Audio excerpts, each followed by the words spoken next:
Olá, irmãos, vamos dar sequência aqui à nossa série No Princípio. Hoje falando sobre o adversário. A humanidade tem um adversário desde o início, desde aqueles momentos em que estávamos no Éden, e esse adversário persiste ainda hoje militando contra nós. Em Gênesis capítulo 3, verso 1 a 7, nós lemos o seguinte: Ora, a serpente era o mais astuto de todos os animais do campo que o Senhor Deus tinha feito. Esta disse à mulher: É assim que Deus disse: Não comereis de toda árvore do jardim? Respondeu a mulher à serpente: Do fruto das árvores do jardim podemos comer, mas do fruto da árvore que está no meio do jardim, disse Deus: Não comereis dele, nem nele tocareis, para que não morrais. Então a serpente disse à mulher: Certamente não morrereis, porque Deus sabe que no dia em que comerdes desse fruto, os vossos olhos se abrirão e sereis como Deus, conhecendo o bem e o mal. Vendo a mulher aquela árvore que era boa para comer, agradável aos olhos e desejável para dar entendimento, tomou do seu fruto e comeu, e deu também ao seu marido que estava com ela, e ele comeu. Então os olhos de ambos foram abertos e perceberam que estavam nus. O juntaram, pois, folhas de figueira e cobriram-se. Lerei também o verso 8. Então, ouvindo a voz do Senhor, que passeava pelo jardim pela viração do dia, o homem e sua mulher esconderam-se da presença do Senhor entre as árvores do jardim. É muito interessante aqui perceber que após o pecado, o homem aliena-se de Deus, ele rompe o seu relacionamento com Deus. Agora esse relacionamento está maculado por causa do pecado e o ser humano afasta-se do Senhor. Assim, o inimigo das nossas almas, o nosso inimigo, a serpente aqui que aparece no jardim, tem nos colocado em tal posição que nós iremos abraçar o pecado e romper com Deus ao ouvir a voz desse inimigo.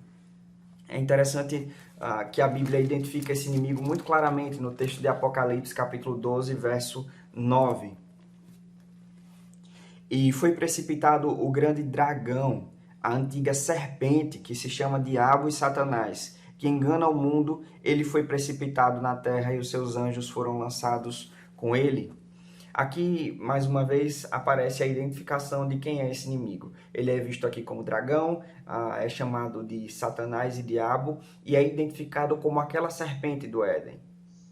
É esse ser espiritual que tem militado contra nós desde o Éden e continua militando ao longo de toda a história da humanidade. Entretanto, a gente precisa entender aqui o modo como ele trabalha. A gente percebe já desde esse texto de Apocalipse e daquele de Gênesis que a atuação de Satanás baseia-se na distorção da verdade, na mentira. Ele vai atuar assim e desse modo tentar seduzir o homem para que vá para longe de Deus. Na fala de Jesus aqui no texto de João, capítulo 8, verso 44, quando Jesus se dirige àqueles religiosos de sua época, então algo muito interessante pode ser aprendido por nós daquilo que Jesus fala. Vós pertenceis a vosso pai, o diabo, e quereis executar o desejo dele. Ele foi homicida desde o princípio e não se firmou na verdade, pois não há nele verdade. Quando ele profere mentira, fala do que lhe é próprio, pois é mentiroso e pai da mentira. É interessante perceber como ele atua. O inimigo atua através da mentira, através do engano. 2 Coríntios capítulo 4, verso 4, chega inclusive a dizer que o príncipe deste século, que é também uma das designações do nosso inimigo, cegou o entendimento das pessoas para que elas não compreendam a mensagem de Deus. E aqui Jesus deixa claro que o diabo usa a mentira, o engano, para nos matar. E como é que ele faz isso? O engano, a mentira nos conduz ao pecado e então nos conduz ao afastamento de Deus, portanto, à morte. É desse modo que o inimigo tem atuado.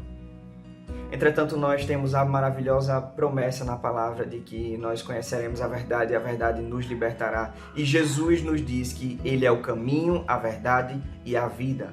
Em Jesus, nós podemos superar as mentiras do inimigo e certamente viver a verdade de Deus e uma comunhão profunda com Ele, na qual nós poderemos desfrutar da vida. Vale ressaltar também que em Apocalipse capítulo 20, verso 10, nós vemos o registro da vitória contra esse inimigo. E o diabo que os enganava foi lançado no lago de fogo e enxofre, onde estão a besta e o falso profeta.